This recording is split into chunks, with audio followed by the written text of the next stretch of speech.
Hey, and welcome to another MTB Fitness Q&A. I'm going to dive straight into the questions today, but before I do that, make sure you hit subscribe and make sure you turn on the notifications as well, and then you can find out about all future MTB Fitness questions. Now, without further ado, let's get into your questions. So first of all, David Duncan says, "Hi Matt, I'm 57 and about 10 kilograms overweight. Should I be eating and fueling up before a ride, which for me is currently approximately 25 kilometers, or should I be trying to burn off the stored fat?"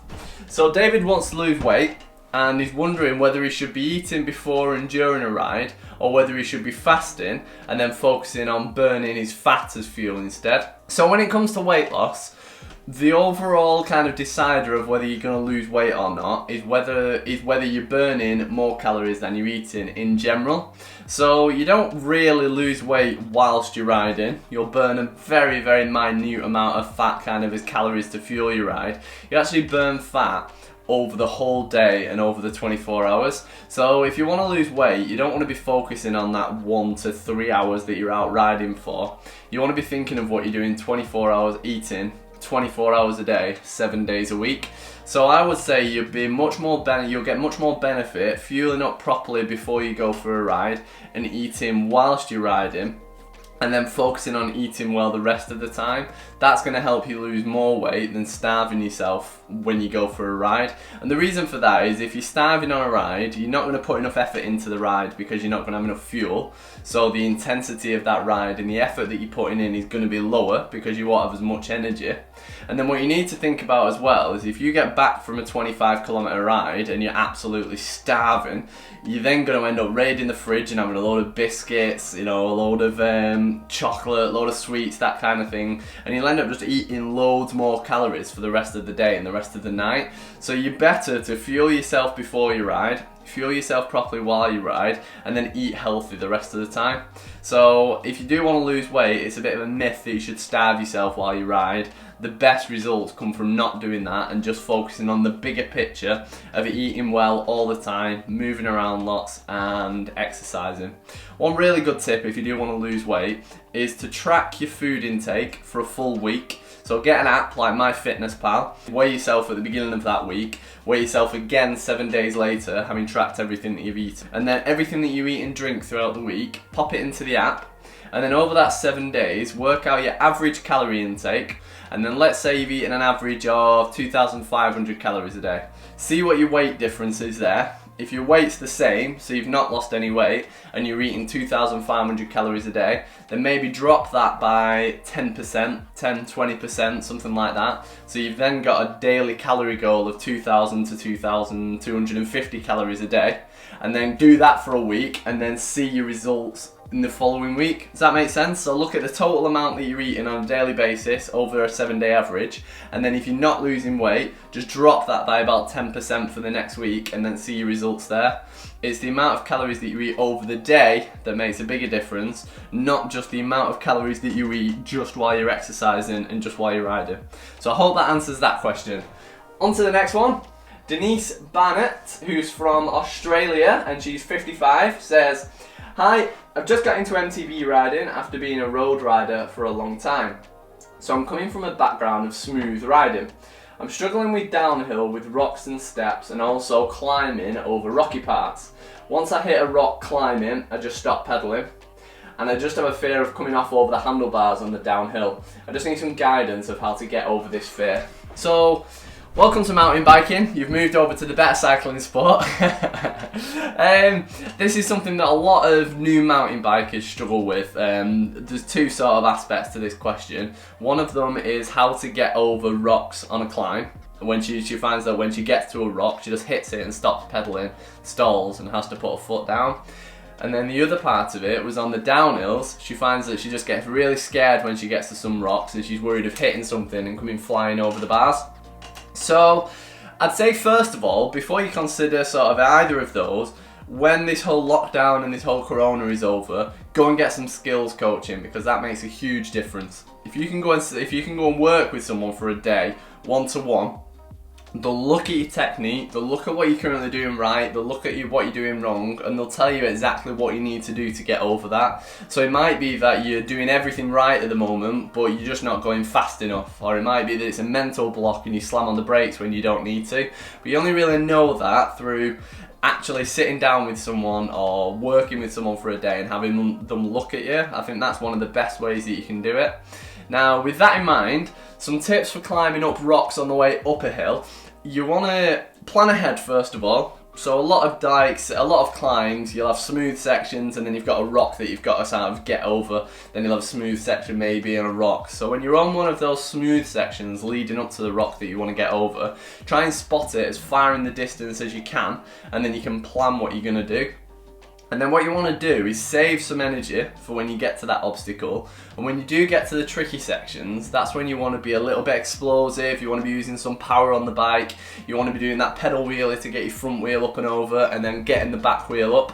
Generally, on a climb, if you've got a big rock in front of you, you want to get to the rock, and then you want to be use a bit more momentum, so you're going to speed up as you come into the rock, then you're going to do a pedal wheelie to get your front wheel on, and then hook the back of the bike up. But this is all made a hell of a lot easier if you're going a bit faster and you've pedalled at it. So let's say on the smooth section you're going up to it and you're pedaling nice and easy, you're dead chilled out. When you spot that obstacle that you want to clear, you want to climb over, that's when you need to use a little bit of power, you need to put some effort in, you need to get some energy into the bike, get some speed up, and then hop the front wheel up and hop the back wheel up. And that speed and that momentum is what's going to help you get over that obstacle. If you go too slow, you'll find that you'll get to it and you hit it and you just stop. And then if you're going slow again, you might get the front wheel on the obstacle, but then you're going so slow, your back wheel hits and stops you dead. So you need a bit of momentum, and then you need to get the front up and then get the back up and then carry on pedaling. But forward planning really helps, rather than getting to the rock and thinking, oh shit, I've hit a rock. Looking well ahead, and then you can see when it's coming up. And then some tips for sort of rocky downhills.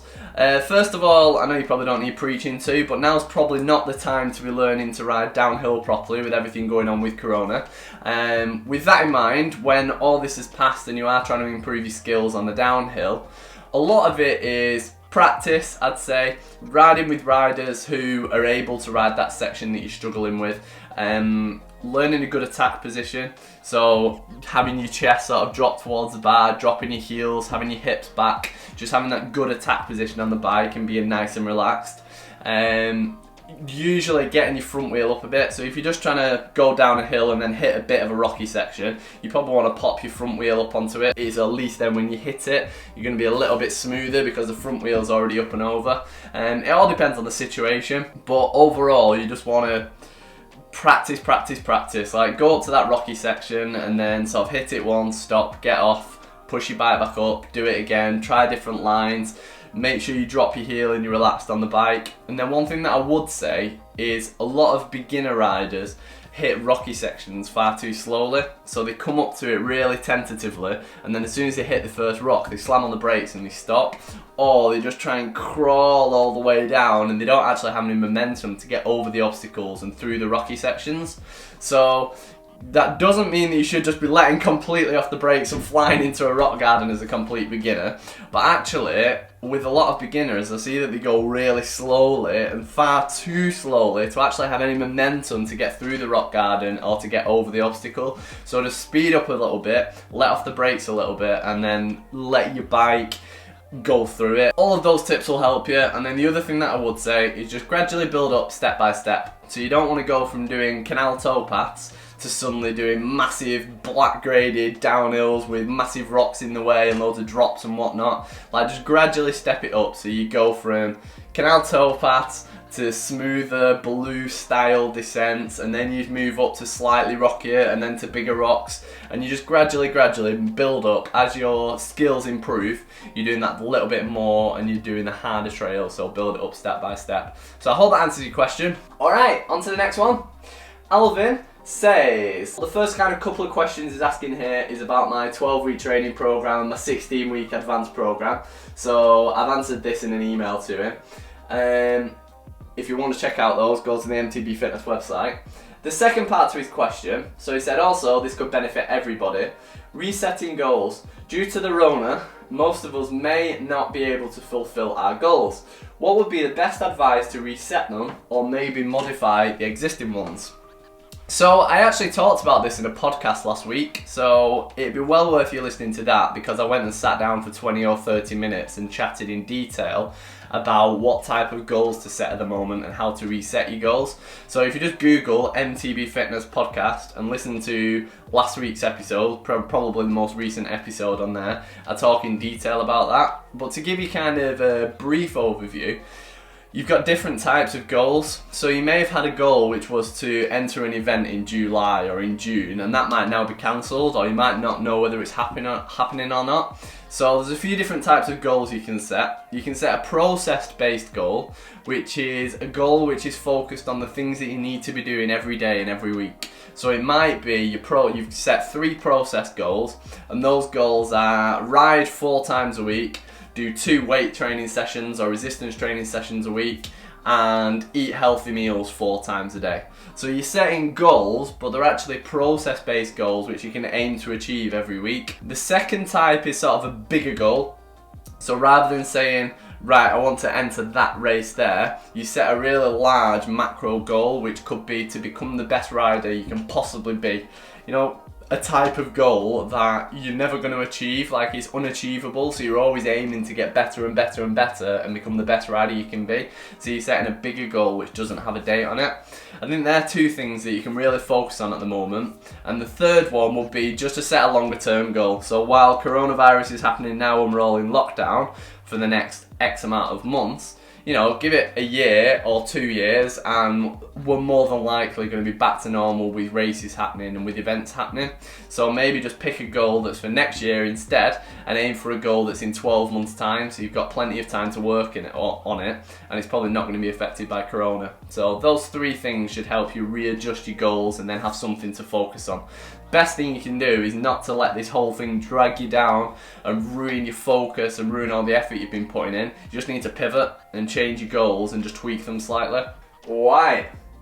Next one is Frank, and he says, I always seem to be sore or get aches. Any ideas for the old guys? Thanks, Frank.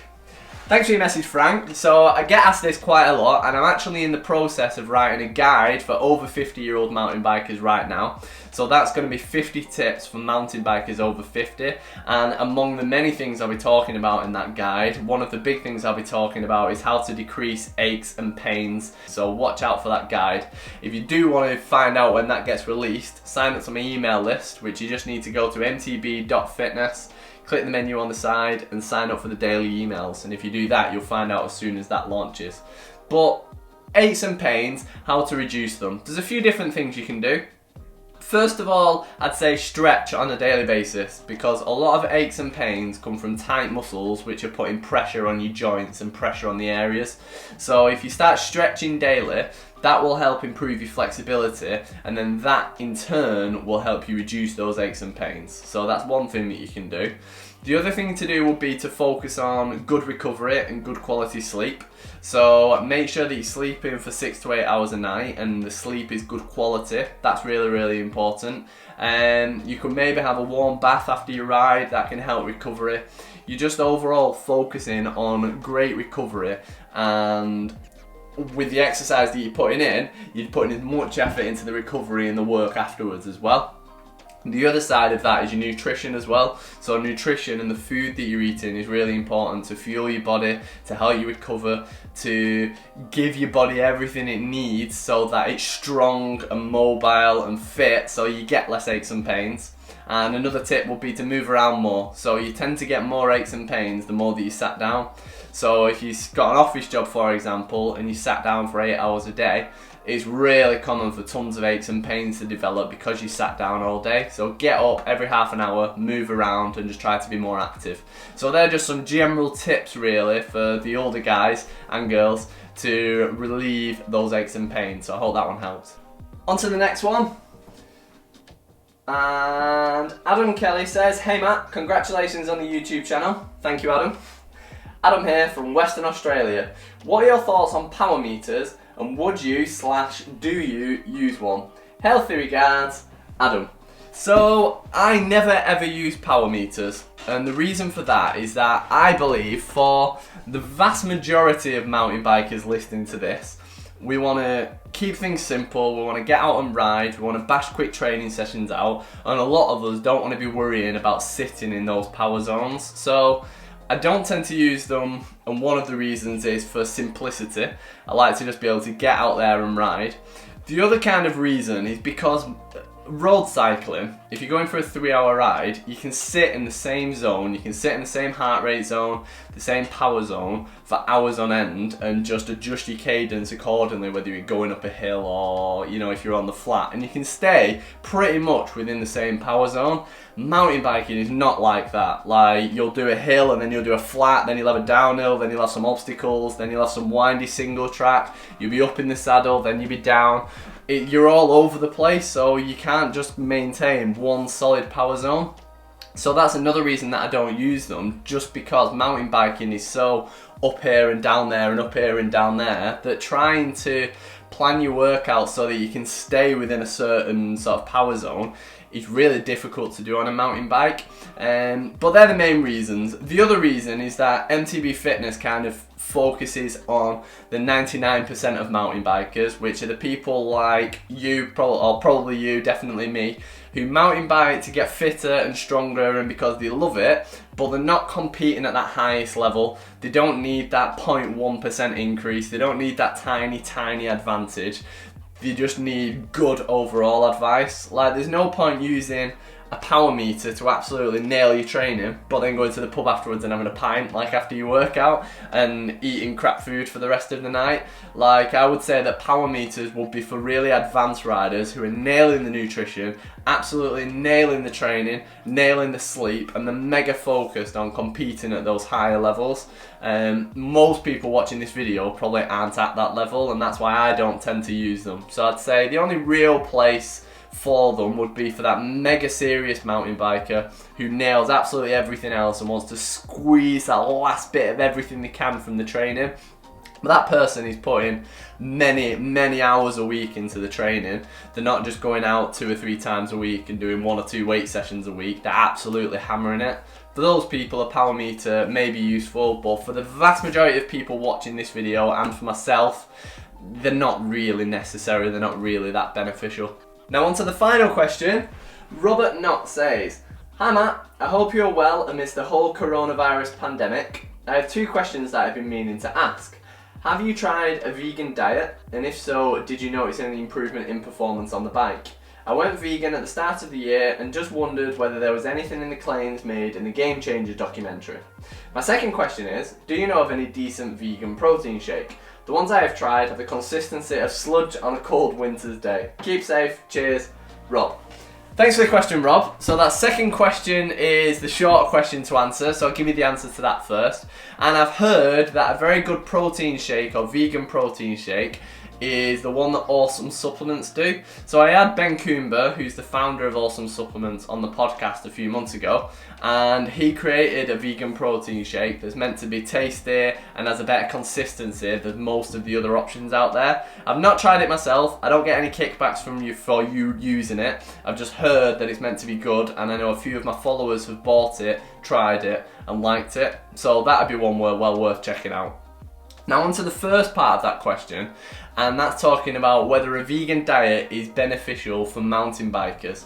So, other than, the only reason in my opinion you should be going vegan is if because you don't want to kill animals, you want to be good for the environment, and you're sort of doing it for the ethical reasons around that. If you're going vegan for those reasons, I would say go right ahead, that's totally fine, and I can respect you for doing that, like no issues there. When it comes to performance, both on and off the bike with a vegan diet, in my opinion, what's much more important than whether you're vegan or not is whether you have a healthy diet or whether you don't. So it doesn't matter whether you're getting your protein from animal sources or whether you're getting your protein from plants. What matters is whether you've got a good all-round healthy diet. So you want to make sure you're eating plenty of veg a day. You want to make sure that you're getting plenty of protein in a day, somewhere from 1 to 1.5 grams per kilogram of body weight a day. That doesn't matter whether it's from animal source or from plant-based sources. You want to make sure that you're getting some carbohydrate in there. You want to limit your alcohol intake. You want to be drinking plenty of water a day, and you're just generally doing those all-around healthy eating habits. Now, if you got 100 people on doing that in a vegan diet and 100 people doing that on a animal-based protein diet as well, and they were both eating the same amount of calories, they were both getting the same macro and micronutrients, I would argue that both parties would have very, very similar performance levels. I think what happens is that people go from a not very good diet to a vegan diet, which makes them eat really, really healthily, and they feel amazing and they feel better on the bike and they lose weight, and they think it's because they've gone to a vegan diet.